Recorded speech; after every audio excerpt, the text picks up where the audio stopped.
Hi friends, before continuing, let's look at this problem which we had defined, that it's Sudoku problem can be solved in exponential time. So let's see how this problem can be solved and try to put forth some ideas regarding what is deterministic and what is non-deterministic and all that. Okay, let's begin how the problem is solved. So first thing we need to understand that the game Sudoku has 9 rows, has 9 columns, and has 9 3 by 3 grids.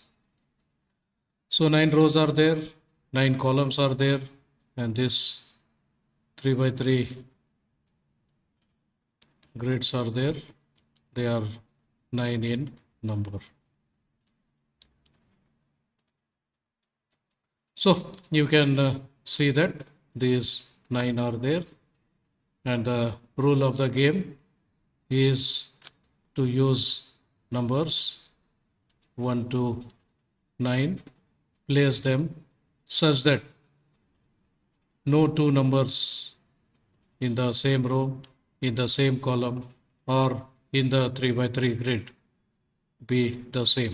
That means number should not be repeated. So 9 rows are there, 9 columns are there. That means each row should have 1, 2, 3, 4, 5, 6, 7, 8, 9 only once. Same way, each column should have 1, 2, 3, 4, 5, 6, 7, 8, 9 only once.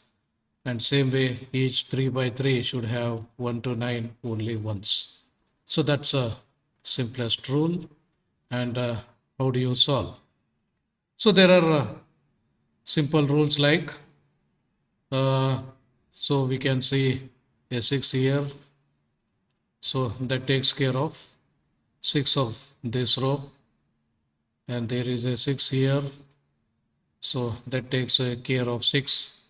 So this 6 serves 3 purposes. One, it makes that the first row you cannot write another 6. Then it says the third column you cannot write another 6. And this says that in this first 3 by 3 grid you can't have another 6. So this 3 by 3 grid cannot have another 6. Now because of this 6, this 3 by 3 grid cannot have another 6. So now only option left is these 3 by 3 grids. And in this we need to have a 6. A 6 is not there. But this 6 says that these 3 cannot have a 6. This 6 says that these 3 cannot have a 6. And yes, we can see one more 6 here. That will tell us that it cannot be here. So now we are left with only one place to write a 6, and that is this. So that way we can continue. Now look at this 1. So it says that these two cannot be 1, and there is a 1 here which says that these 3 cannot be a 1. And now on this row there is only one thing left where it can be a 1. Same way you just continue looking at. So there is a 5 here which says that 5 cannot be in these two. A 5 here which says that 5 cannot be in these two. So in this row we require a 5, and this is the only place left for writing a 5. Now, so continuing that way, we can see that 3 is here. So we have a 3 here which says that 3 cannot be here. In this row, all these elements are already occupied. So it cannot be in these 3, and this says it cannot be here, and this 3 says it cannot be here. So only thing left is this. And what next? So what all things we have? Yes, we have a 1 here,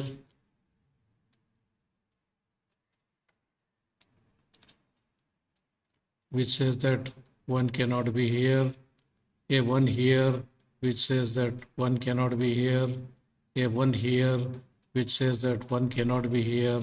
Now we are left with only one place where we can write a 1.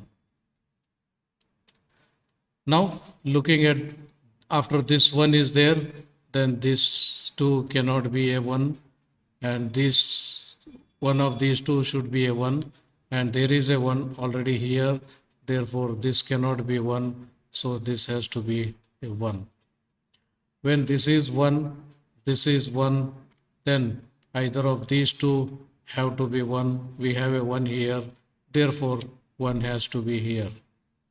Now there is a 1 here, there is a 1 here, so that means 1 cannot be in these two, 1 cannot be in these two, so 1 has to be either here or here.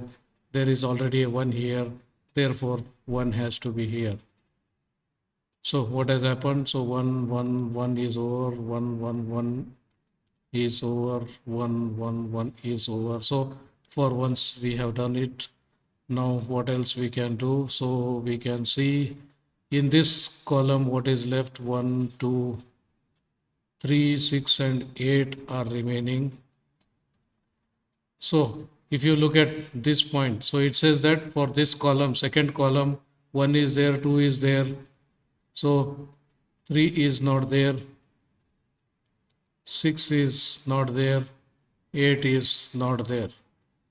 So if you look at this row, there is a 3, so we cannot have a 3 here, and there is a 6 here, therefore there cannot be a 6 here, so we are left with only 8. Now 3 can be here or 6 can be here, 3 can be here or 6 can be here. So that way we just continue. So what is left in this first row?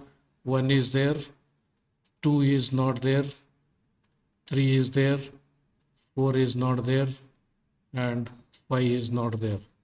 So 1, 2, 4 and 5 are required.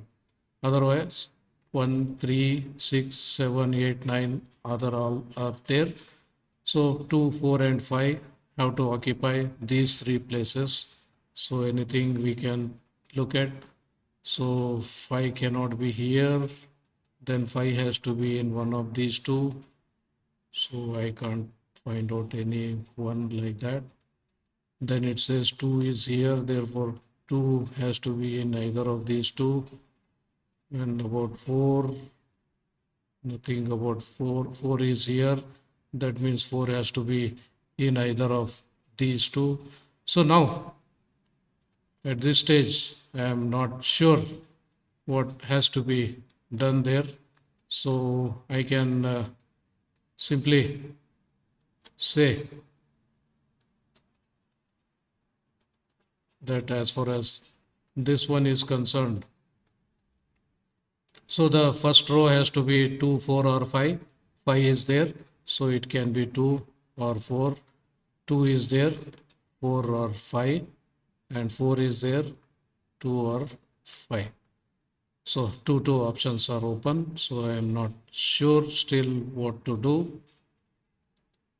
So we can continue looking at so looking at this is another small row we are left with. 1, 2 is not there, 3 is there, 4 is there, 5 is not there, 6 is there, 7 is there, 8 is there, 9 is. So only 2 and 5 are required, and you can see 2 is here, therefore 2 cannot be here, so it should be here, and 2 is over, then we are left with only 5 in this row. So that makes sense. So because 5 has come here, the 5 cannot be in these two, and 5 cannot be in these two, so we are left with only one place for 5. Done. What next? Yeah, 1. So if you look at this row, 1 is there, 2 is not there, 3 is there, 4 is there, 5 is there, 6 is there, 7 is not there, 8 is there, 9 is not there. Now, if you look at this 7 we find here, that means in this row 7 cannot be in these two places. So that confirms that 7 has to be here. So what next? Yeah. So what are we left with? 1, 2 is required, 3 is there, 4 is required, 5, 6, 7, 8 is required. So 2, 4 and 8 are required in this. 2, 4 and 8 are required in this. So 4 we have here, that means 2 and 8 are required in this, and nothing of that sort. Therefore, this has to be 2, 4, 8, all are open. Okay, so that way if you just continue, we can fill in all these things. So what are we trying to look at is, so the overall procedure we can say is look for each row, look for each column, and look for each 3 by 3 grid for each number, and try to see. So every cell is under control of one row, one column, and one 3 by 3 grid, and using the information as just we did. So we can keep continuing this. Yeah. So what does it talk of? It's really a complicated process. So if you just continue like this, it's going to take a lot of time, and most of the things we are working parallelly, because we can see all 9 by 9 cells simultaneously, and all the cells which are occupied by either given numbers or the numbers which we had identified. So all are available parallelly, and on back of that we have something knowledge. So we have understood the game, we have played the game, so we have some knowledge, and this knowledge parallelly working is allowing us to solve many a times this problem in polytime.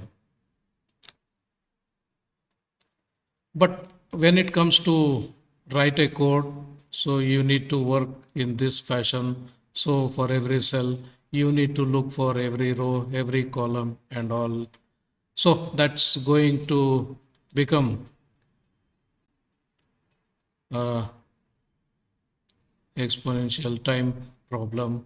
It cannot be solved in polynomial time as we could do, because of working parallelly, because of our knowledge and all that.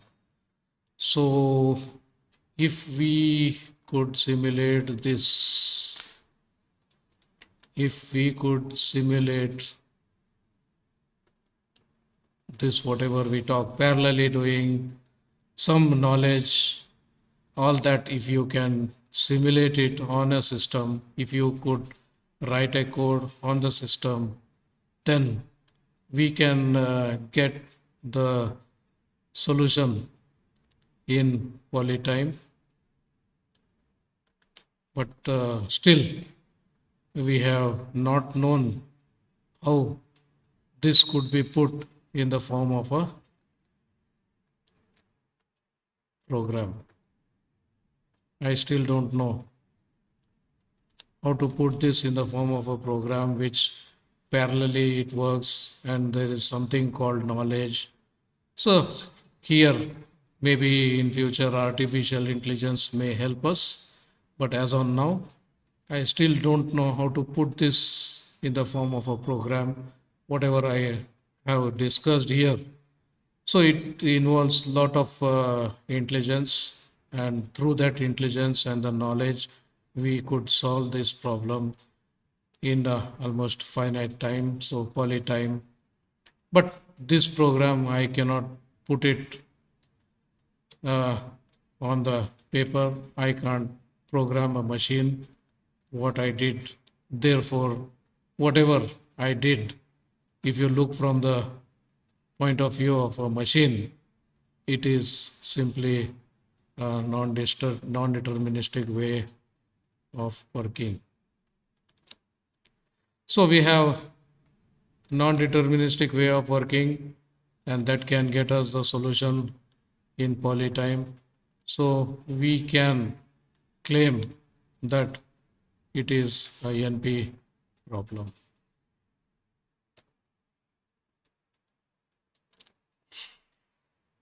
So more details to come, more examples to talk about what NP problem is and all other details. So just as an introductory explanation about this problem, just tried to solve this, and I tried to put this in the form of a machine code, and I realized that it's not that simple as we do manually.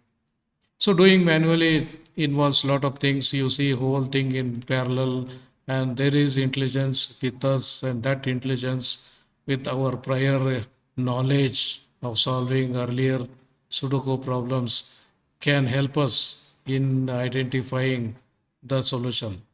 So it something looks like intuition, but definitely not intuition, but it's something to do with intelligence. And still at this stage, we are unable to put this intelligence in the form of a code, which is a deterministic one. And hence, we whatever way we are working, we can call it a non-deterministic way as far as machine is concerned. But for me, it is deterministic way of working, because you give me this problem, I can solve this problem again and again the same way as we discussed. So there's a deterministic way of solving this problem with my intelligence, with the parallel understanding and all that. But same thing is not possible to put it in the form of a code for which a machine can work on that as of now. And as of I am concerned, I still don't know how to put all this explanation in the form of a code so that machine can understand it and solve it. Therefore, as far as machine is concerned, it's still an non-deterministic way of solving the problem. But whatever I did, I could solve that in polynomial time. So that is what we call ENP problem. So thank you.